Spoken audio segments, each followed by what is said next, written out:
Satyavataye Namo Namaha. Bhajo Shri Krishna Chaitanya Prabhu Nityananda Shri Advaita Gadadhara Srivasadi Gaura Bhakta Vrinda.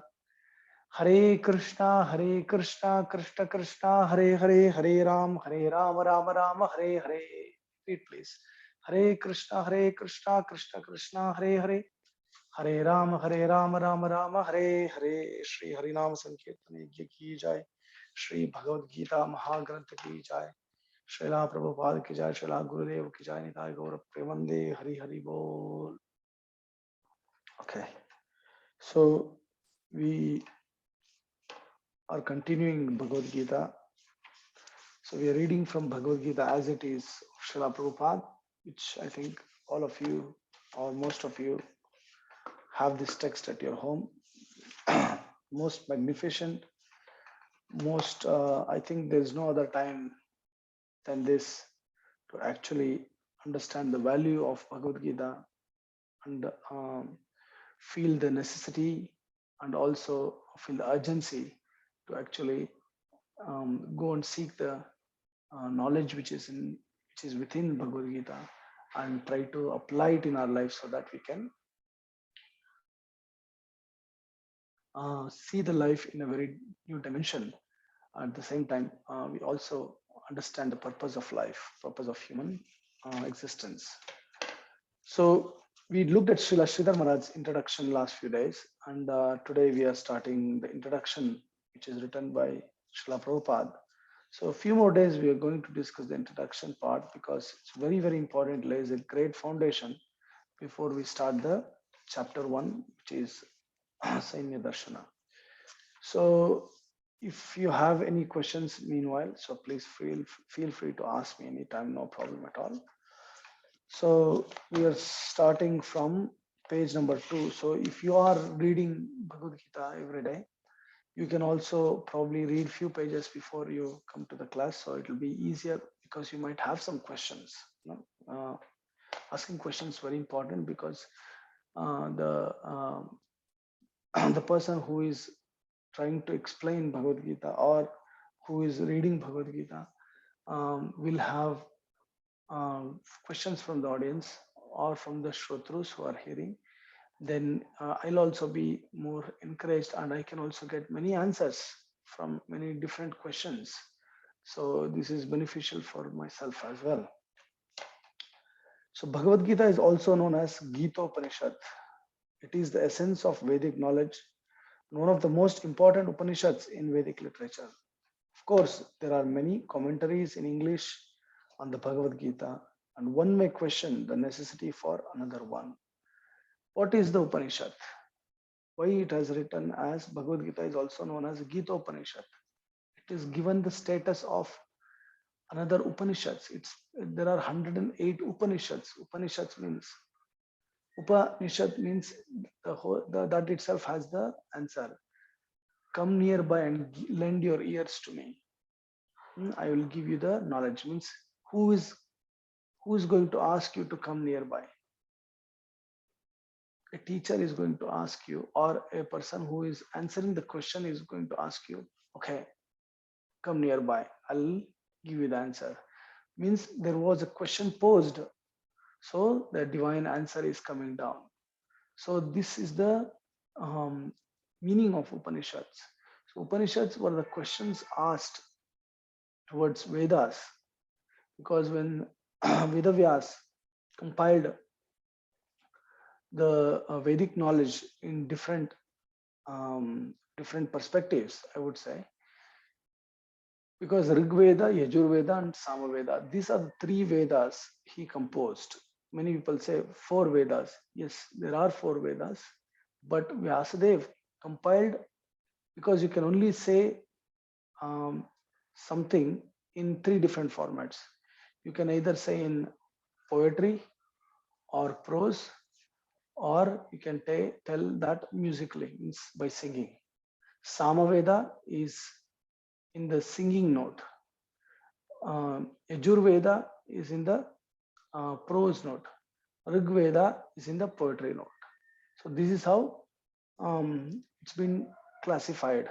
So many mantras and shlokas are in all these three Vedas. They're all same. If it is bit different, it is just to adjust to the meter, how they are pronouncing, how they are reciting.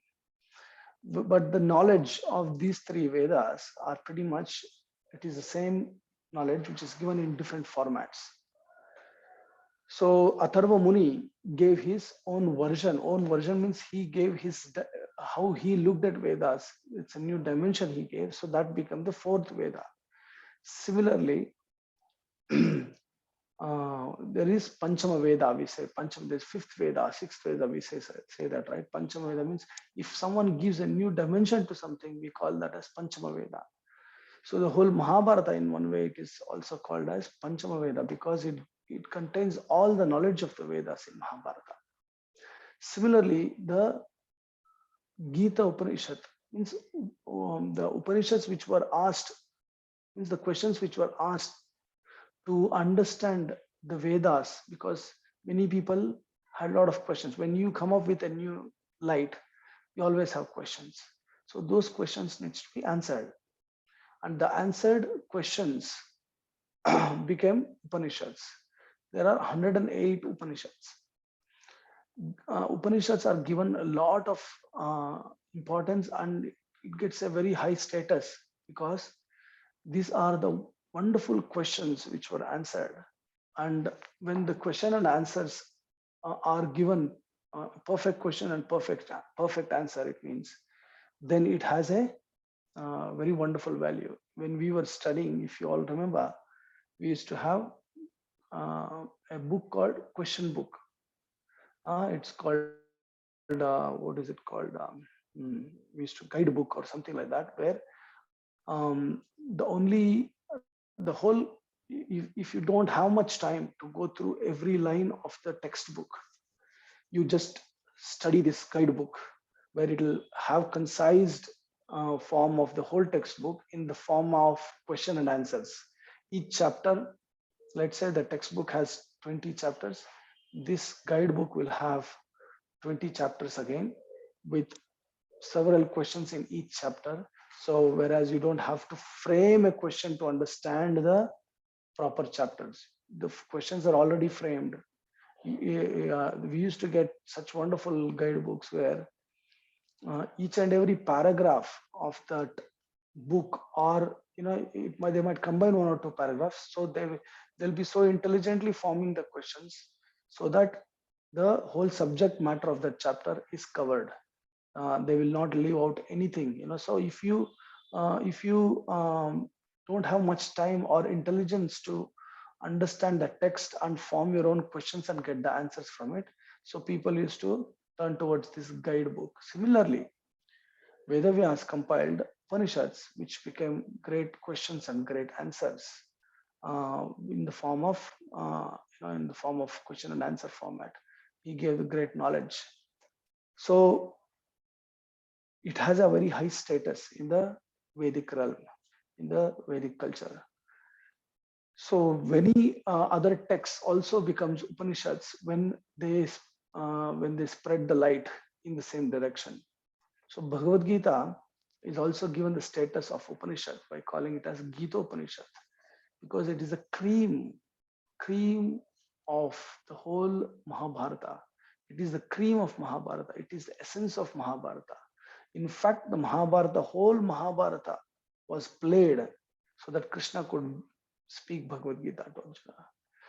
If you take out Bhagavad Gita from Mahabharata and Vishnu Sahasranama from Mahabharata, Mahabharata is nothing but a family drama.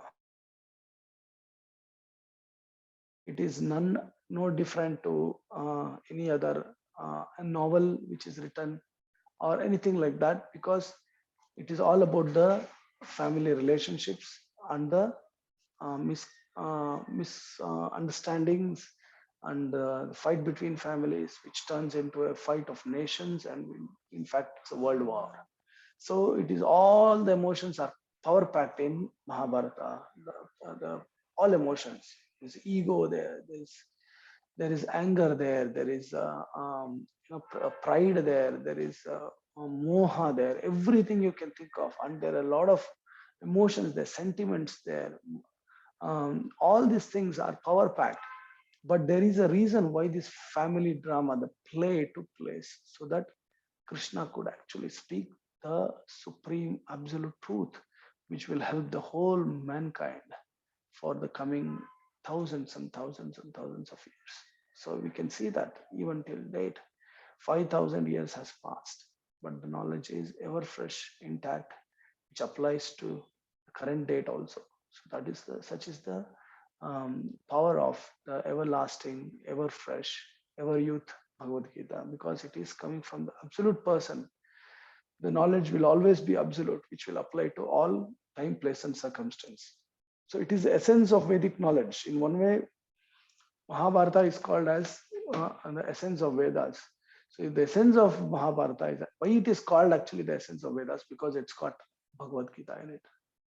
So and the other part is Vishnu Sahasranam, because Bhagavad Gita brings you to the plane of coming to a conclusion that Krishna is supreme and our existence is fulfilled when we surrender to Supreme.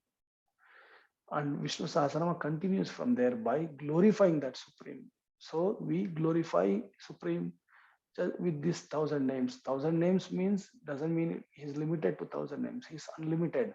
His names are unlimited. But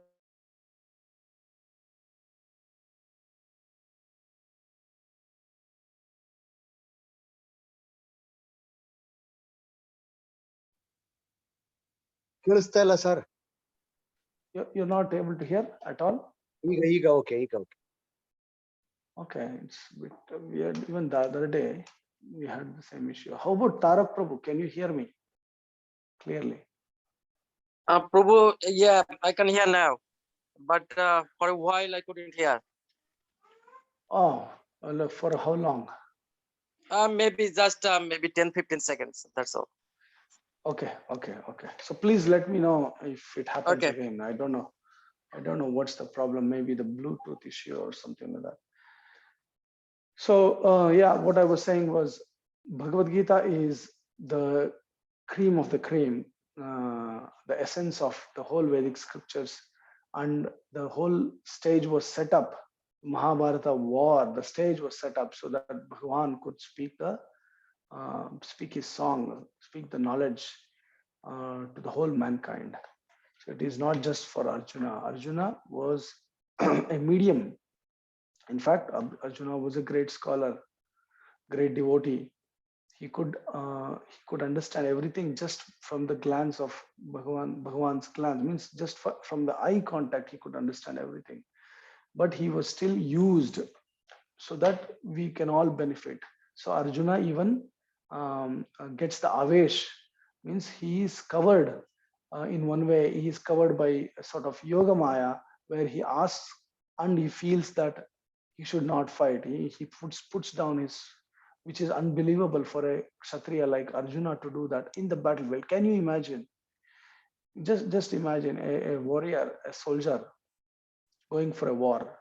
A soldier, I'm not talking about the general, just a soldier going for a war, frontline soldier, and when the war breaks, is about to start, he puts down his arms and says, I'm not fighting anymore. What will happen to him? So much blasphemy will come to him. So much condemnation will come to him. What kind of a soldier you are? A small kshatriya or a soldier will have to face that. Imagine a great warrior. He's Athirata, he's Maharata, whatever you can call. So he was an amazing kshatriya, means great warrior, along with great scholar. Everything you can think of. Arjuna was a very enlightened personality, along with his all powers, which he had. And he declares the war. He is the one who pushed for the war. In the end, after the Krishna Sandhana did not happen, he said, yes, let's go fight. He was the one who was eager to do that. And then he's the one who has become so weak. So Krishna used Arjuna in one way. We should not think that Krishna was bewildered.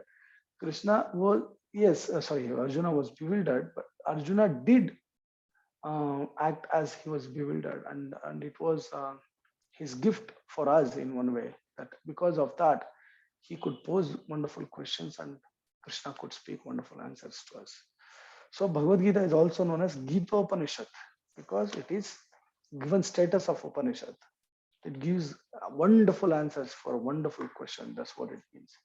It is the essence of the Vedic knowledge and one of the most important Upanishads in the Vedic literature. Of course, there are many commentaries in English on the Bhagavad Gita. And one may question the necessity for what's the necessity for the another one.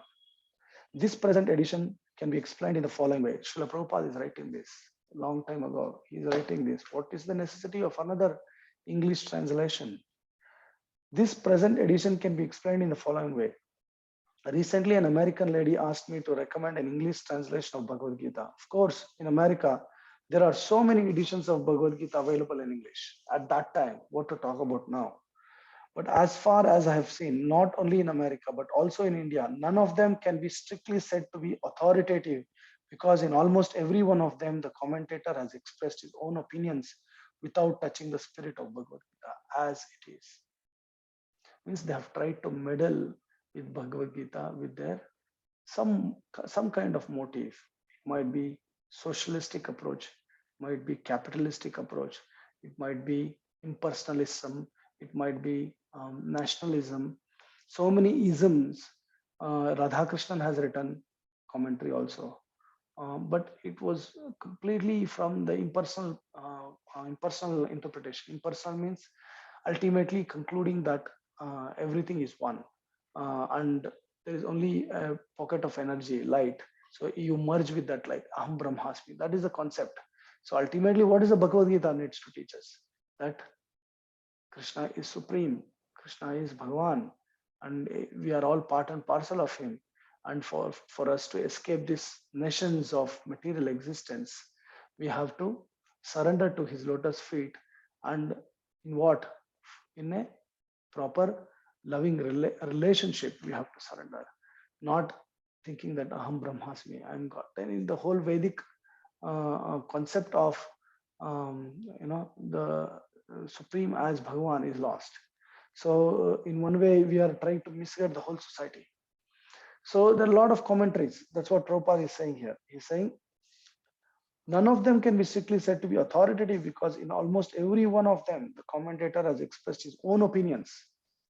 If that is backed up with parampara, you can somewhat at least you can accept it, but they're giving their own opinions without touching the spirit of Bhagavad Gita as it is. That's why he named it as it is.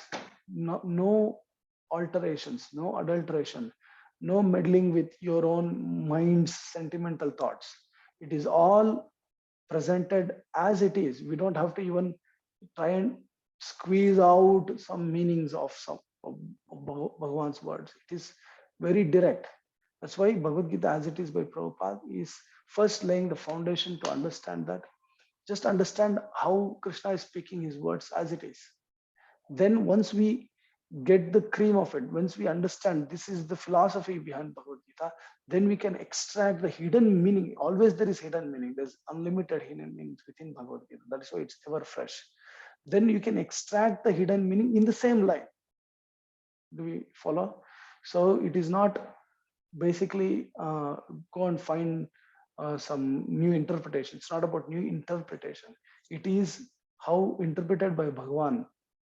When Krishna is interpreting, we should just understand as it is. Once we lay the foundation, then we can go deep. There are many layers within that. We can go deeper and extract. We can become swans, where the swans are Paramahamsas, are given the title because Paramahamsa means great swan. Because what does a swan do? It sucks the milk out of water, leaving out the water. It has that capacity. Means it can leave out the water. Means it will not be getting confused with any other conceptions. It is only interested in proper knowledge. So likewise, so we can dive into Bhagavad Gita as it is deeper once the proper foundation is laid. The spirit of Bhagavad Gita is mentioned in Bhagavad Gita itself. We don't have to find it somewhere else. After reading Bhagavad Gita, we don't have to go to this book and that book and to understand what is actually the spirit of Bhagavad Gita. It is there in itself. It is just like this. If we want to take a particular medicine, then we have to follow the directions written on the label. We cannot take the medicine according to our own whim or the direction of a friend. It must be taken according to the directions on the label or the directions given by a physician. Very simple. See, Prabhupada uses wonderful examples.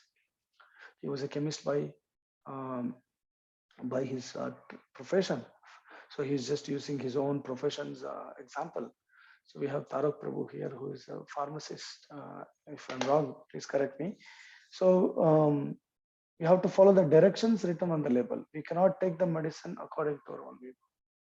We have to follow what directions. We cannot take, in Ayurveda it applies so much, of course in allopathy as well, but in Ayurveda, if they say take 3 spoons of this particular medicine like a churna or a powder, whatever, in mixed with ghee, you have to take with ghee. Before lunch, you have to take before lunch. Oh, it doesn't matter, I'll just take whenever I want. And it won't give the result, because there's a lot of research which has gone behind to understand your body and how it responds to a particular time and particular way, how you should take, and so many things are there. So similarly, how how it is recommended we have to do things. Similarly, Bhagavad Gita should be taken or accepted as it is directed by the speaker himself.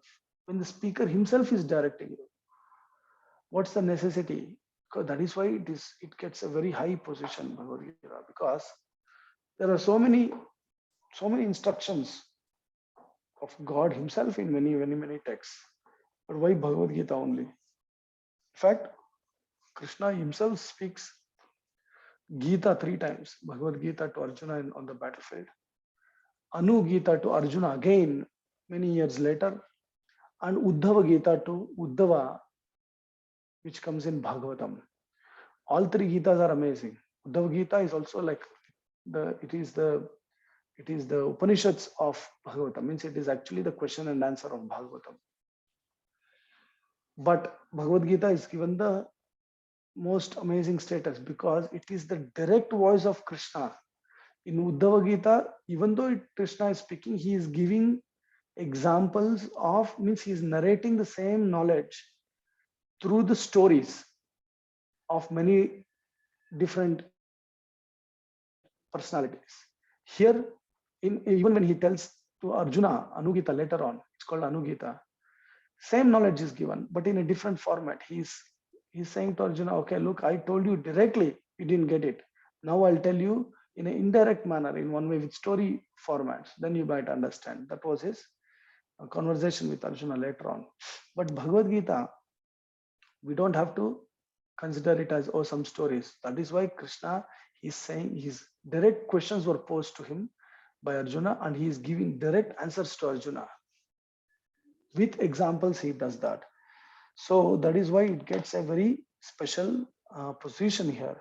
So Bhagavad Gita should be taken or accepted as it is directed by the speaker himself. The speaker of Bhagavad Gita is Lord Sri Krishna. He is mentioned on every page of Bhagavad Gita as the Supreme Personality of God and Bhagavan.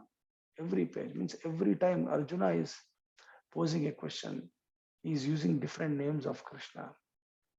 Many a times it is said that Bhagavan Vacha. So why? Because when Sanjaya is narrating the story, he always uses Bhagavan Vacha to establish that he is the Supreme Personality. Bhagavan means who possesses 6 different opulences: full renunciation, full beauty, full fame. It's all the best qualities are present in him. Absolutely, not partially, absolutely, completely, fully. So he is Purna. So Bhagavan is Supreme Personality of God. He's God. He is proclaimed as, he himself says that I am Supreme, I am Bhagavan. So it is coming from him. So what else can be the best source or the best pramana you can think of to receive this knowledge? When Krishna is speaking himself, and we till date we get this knowledge intact if we approach the proper path. So he is mentioned on every page of Bhagavad Gita as the Supreme Personality of God and Bhagavan. Of course, the word Bhagavan sometimes refers to any powerful person or any powerful demigod And certainly here Bhagavan designates Lord Sri Krishna as a great personality. But at the same time, we should know that Lord Sri Krishna is the Supreme Personality of Godhead, as is confirmed by all great acharyas, spiritual masters like Shankaracharya, Ramanujacharya, Madhvacharya, Nimbaraka Swami, Sri Chaitanya Mahaprabhu, and many other authorities of Vedic knowledge in India. Name any school, everyone accepts Bhagavad Gita as the supreme knowledge. So all the acharyas which it is mentioned here, right from Shankaracharya, everyone, in fact, if anyone has to establish their line of thought, their sampradaya, then they have to do a commentary, make a commentary on Bhagavad Gita. Even in the Chaitanya Mahaprabhu's line, Baladeva Vidyabhushana wrote a commentary on Bhagavad Gita called Govinda Bhashya. So the Lord himself also establishes himself as the supreme personality of Godhead in the Bhagavad Gita, and he is accepted as such in the Brahma Samhita and all the Puranas. So not only he himself proclaiming that he is Bhagavan, even many scriptures, Puranas, so many places it is been said. One might say, oh, there is a lot of other places where Vedic texts where Indra is proclaimed as supreme, fire god Agni is proclaimed as supreme, Kali is proclaimed as supreme, Shiva is proclaimed as supreme. Means many texts gives different personalities are supreme.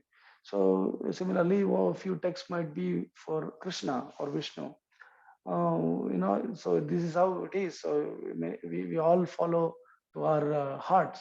In one way, they're right. They all follow to their hearts, but we should go deeper and understand the scriptures which actually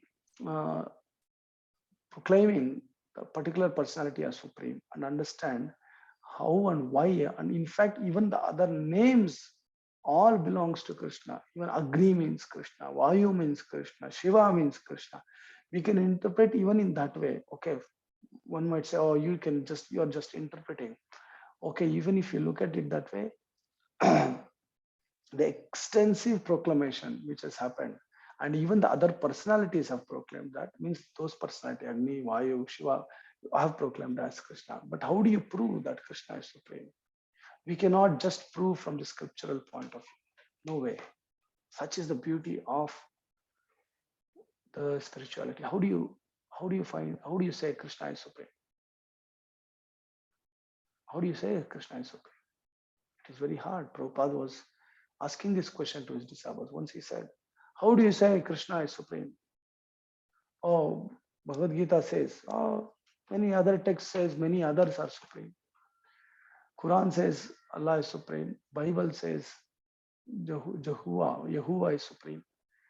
And even within the Vedic realm, many scriptures says many people are supreme. How do you say Krishna is supreme? Oh, Prabhupada, because you have said, oh, many saints like me have come and proclaimed many are supreme. That is also not the right way. So one person murmuringly said, I know it in my heart, Prabhupada. Yes, and Prabhupada stopped and said, yes, that is the right answer. You know it in your heart. That is the right approach. Means your faith will lead you. Faith is very important. Faith will lead us. We feel it in our heart. Our faith will lead us. When we are ready, Krishna will show it to us. So initially it might look, oh, then you might have got connection here and you would have developed faith. It might appear that way, but it's a lot of Shraddha in previous lives and everything. If one has to come to the shelter of Krishna, means to accept him as Bhagavan and to surrender to him. So it is any path, it is the path of faith. So faith is because through Shastra Praman, you can't prove so many things. Means you can give insight into this. When you have, as I said, when you have a foundation, you can build on that. You can go deeper. But to put the foundation, it is very important to put the foundation. And it is only way we can put foundation is through faith. Shraddha, it is called Shraddha. Shraddha has to be, and Shraddha is a seed.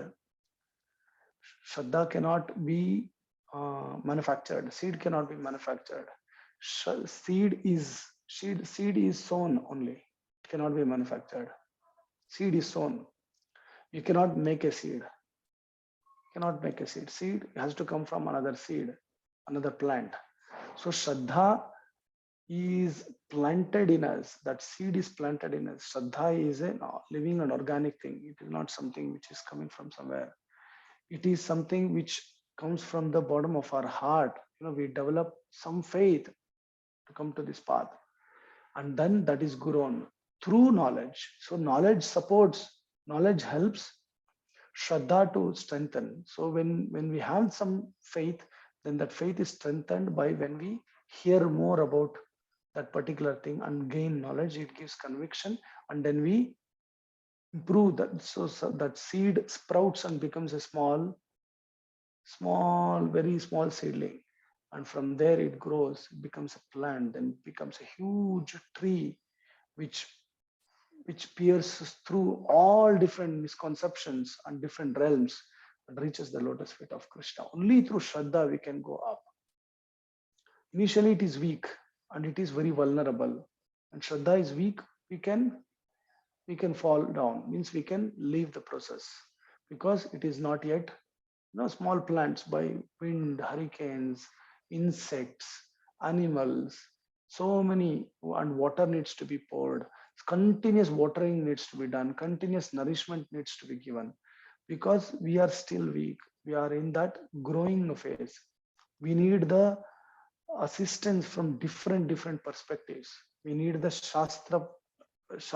We need guru, sadhu, and shastras to help us. We need a guru. We need sadhus to guide us. All these things will help us. But when the Shraddha is stronger, then we can independently actually grow. No doubt in it. Means we don't need, after a certain period of time, means after certain stages where we achieve, then you don't need Shastra to help you, means knowledge to help you to love Krishna. It will become independent. Love itself will be enough. Means the nishtha which we have, the ruchi, the taste which we will have to love Krishna itself will support us. I hope it is easy to understand. It's not that easy. These are the very esoteric teachings. But slowly, if we hear repeatedly and if we follow the practice, which is very simple in this Kali Yuga, again and again, we are saying this. It is just only by chanting the holy names we can actually get the strength.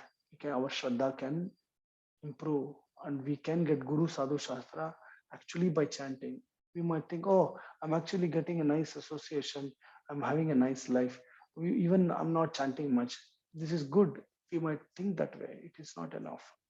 Trust me, it will feel that is also charm of Maya. She makes you feel comfortable, but it will be taking you away from the proper path. So very important is chanting more and more and hankering for chanting more.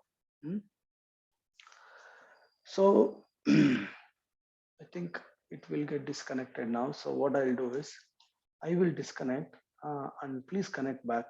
Today we don't have many participants. That's fine. We are recording this so we can post it later.